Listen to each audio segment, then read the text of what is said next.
minutes. So I see that we have 26 people here, and I'm very thrilled to be sharing with you some of my work.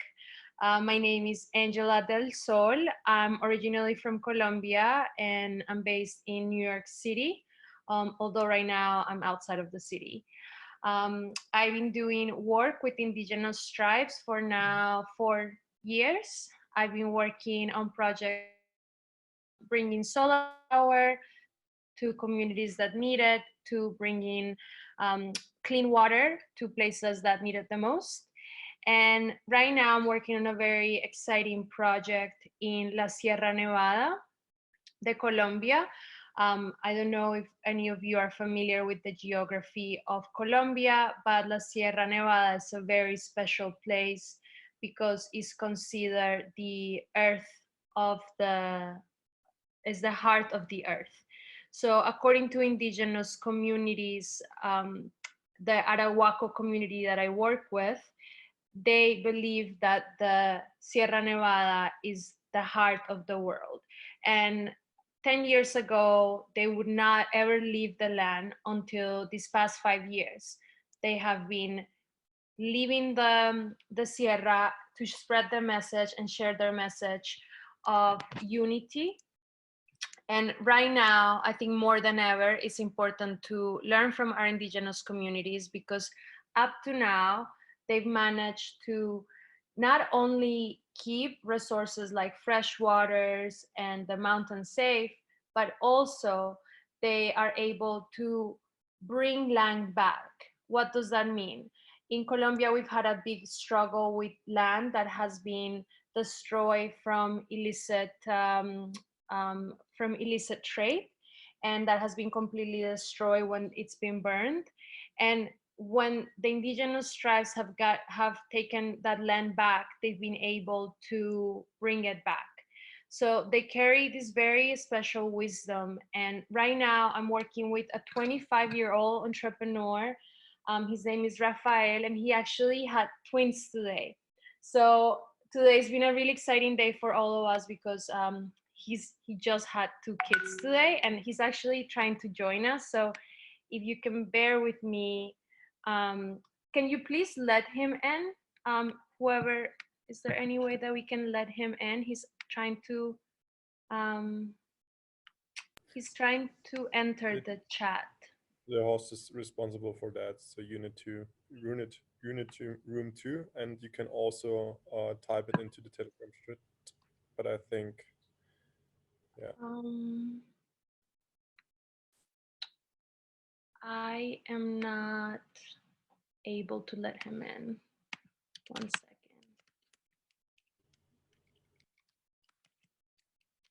So I will continue telling you about Rafael. So how I ended up working in this region was due to a forest fire. So outside of this work with Indigenous, I work in production, and I work in the arts and cultures in New York City. So this is something that I do as philanthropy for it's my soul's work. So how I ended up meeting Rafael, who's trying to join us, was because there was a forest fire that destroyed 600 of their homes last February. So I started fundraising for them and getting to know them. And Rafael was my point of contact there. And he's a very young entrepreneurial guy. And we fundraised to build these homes again. And then through that, I received an invitation to be part of going into El Resguardo. Resguardo is the protected indigenous area. Just give me 1 second, guys. I really would like to get Rafael to be part of this conversation. And because if he already tried to join, he is admitted. If not, he needs to try to join the room. Let me just call him. 1 second. 1 second. Hola, Rafael, ¿cómo estás?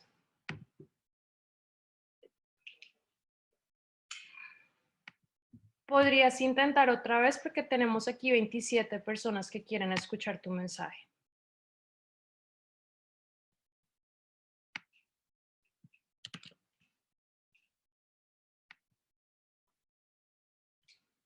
Okay, gracias. Okay, so he's trying again. So the message that I wanted to share with you guys today is that right now, climate change is one of the most important topics that we should all be talking about, whether we're working in finance or medicine or whichever craft or work we do. Without a healthy earth, nothing matters. There's no system that is actually going to go and change without climate changing. So indigenous tribes are so important in the conversation of climate action because they are the ones that are protecting biodiversity.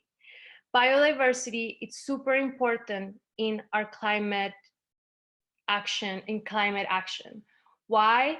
Because when ecosystems are out of balance, everything is out of balance. And I think we can see it now when we had the forest fires in the Amazon, then that was followed by the fires in Australia. And now we have Corona. I'm not a scientist and I can't make that link. I scientifically prove it. But what our indigenous leaders have said is that when we create this balance in one kingdom, we're bringing the disbalance in other ways. So this particular community that I'm working with are very special because they have been in this land before Christopher Columbus, and they've managed to create a very sophisticated system where they are living in harmony with nature, where they have created structures that without any Western knowledge, they've been able to create cities, and they're extremely resilient. Right now, they are not afraid. They are in communication with this virus because they are very much connected with other dimensions. They hold us as their little brothers. So they believe that we're here to learn from each other and that we're finally connecting with them so we can learn to live in harmony with the earth again. And right now, it's a very special time to listen to their message because what they are saying is that fear, the vibration of fear, is what's actually what's keeping this virus alive. And they are doing a lot of spiritual work called pagamientos, where all of them gather and they are praying with the elements to communicate with these lower entities, as they call them, to bring balance back to Earth. So bringing this back to climate action, why is it important that we support them and protect them?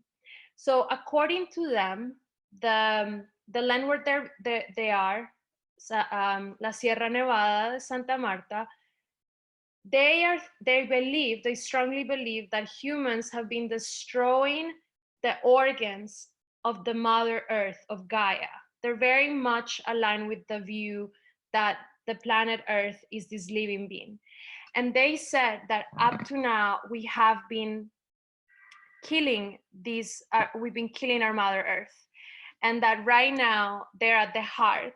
And they feel right now that it's the most important for all of us is to not only return to our hearts, but for all of us to finally get to know where they're from.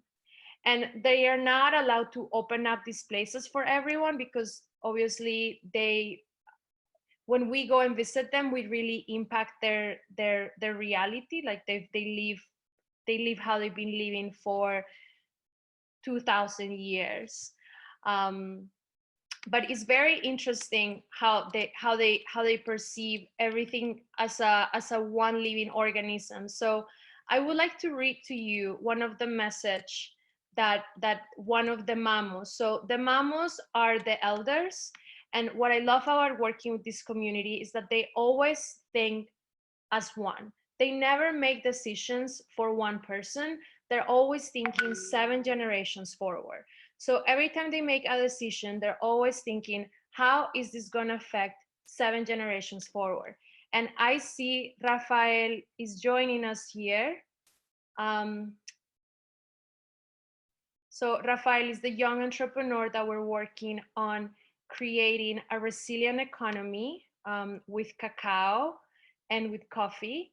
But right now, due to COVID, we have to pivot into emergency relief because the entire economy of Colombia is completely stopped, and the commerce that they have going on has stopped. So we're trying to figure out ways to make them more resilient. And I see Rafael just logged in, but he doesn't have a very strong signal. So I was telling you about the mamos. So they are the elders, and they have been in communication um, with the way that they communicate. They always do these pagamientos. Pagamientos are offerings. They fast for maybe 4 days, and then they are in this deep meditation where they connect with the air and they pray with the air. So the message that I want to share with you today is the message that one of the mamos wrote to us, and it says, "Don't say they didn't tell us. We, the mamos from the heart of the world that is at the heart of the universe, from our sacred house, the Sierra Nevada de Santa Marta, Colombia, greet all of our younger brothers and sisters of all the races of the world, the great brotherhood, all masters, the light workers, all of those who are on the path to change consciousness, to those who are awakening to a new consciousness, and also to those who are still asleep. We invite you to reflect on what is obvious, what everyone is talking about, the message that crowns us all into a single unit, into a single pain, into a single suffering, as a single humanity. The mother has spoken. Life shouted at our faces. Nature revealed it. The unintentional fires scream at us a truth. But we did not hear them because we were busy with grandiose works for ourselves, because we did not touch us directly, because we were busy building a better tomorrow without knowing for whom or for what. Today, we cannot say that we were caught off guard, that we were not warned, that was a surprise. Don't say we didn't tell us. We, the Mamos of la Sierra Nevada, who have learned for hundreds of generations and lineages to take the time to develop communication with the higher and lower dimensions, and we have learned to desensitize our biological bodies and senses, to extinguish our egos, to put our minds to sleep so that they do not judge, that they do not sentence, that they do not condemn. In those years and until the end of our existence, we continue to learn to be mamos and to sharpen our senses of the higher being, and train ourselves to perceive with the senses of the soul and the heart the whisper that divinity carried by the wind, the breeze, the waters, the clouds, the mountains, the animals, the forests, the very small like the bacteria, the visible and invisible beings as the guardians of the sacred sites. We the mammals read it, understood it, witnesses, and when the slow and accurate walk of the father sun changed, hugging Mother Earth until she burned, and when the lunar cycles no longer aligned to direct life, the planting time and the harvest, younger brother and sisters, the things that might seem insignificant to you have been enormous meaning to us, the mammals. In every natural event, in every manifestation, the mammoth is a messenger and a message, a guardian, a teacher, a counselor, who offers us the opportunity to hear the dialogue with them, with Mother Nature, with Mother Earth. Thus, we learn the power to lead without insisting that other follows us. And it's actually a very strong point. The mamos are people that are extremely energetically neutral unlike other indigenous people that you might meet, they're very quiet and reserved. They're never imprinting any sort of teachings. For them, their only reason to be here is to take care of the Mother Earth. And I will actually forward the letter so you guys can read it here. The Great Balance is the foundation that I work with. I'm under Professor Amanda Maria Bernal. We met at the United Nations 2 years ago, and she's mentoring me right now. She's 65, and she's been working with these communities for over 35 years. And what we're working on right now is right now we're doing COVID um, urgent relief. But what we're trying to focus long term with them is to continue building schools and keeping their culture intact, because there's so much wisdom in the way that they go about planting, that they go about taking care of the rivers. And this is a really important space that we're trying to protect, and not just protect, but also reclaim a lot of the land that has been taken from them due to the illegal drug trades in Colombia. So passion, and I just want to welcome you to learn more about them. I just shared the letter from the elders. It's a great message, and if you guys would like to learn more about this region and about the importance of not just the Arahuacos but the Kogis and these four tribes that live in this region, I really invite you to watch this movie on YouTube. It's called Aluna, and it's actually filmed by a BBC journalist that went there to try to understand how can these indigenous communities that live in such a primitive way by our view have such a innate knowledge of nature. How are they able to see when we disorient one river, how is that causing landslides? So if you guys care about climate action and climate change, I highly recommend that we always take indigenous communities like the Arahuacos into consideration, because they hold a lot of keys to solve this problem. And we are one world, one planet, one species. And we need to really remember that those that have been here before us, our ancestors, and people like them that have been tending the land for so long, have a very deep knowledge. Rafael wasn't able to log in on time, and I apologize for that. We had a few scheduling conflicts, but if you guys would like to stay in touch with me, I will give you my email. And if anyone is interested of learning how to support, whether by donations or by skills, or just by giving us feedback or connecting us with anyone else, will be very appreciative. Does anyone have any questions?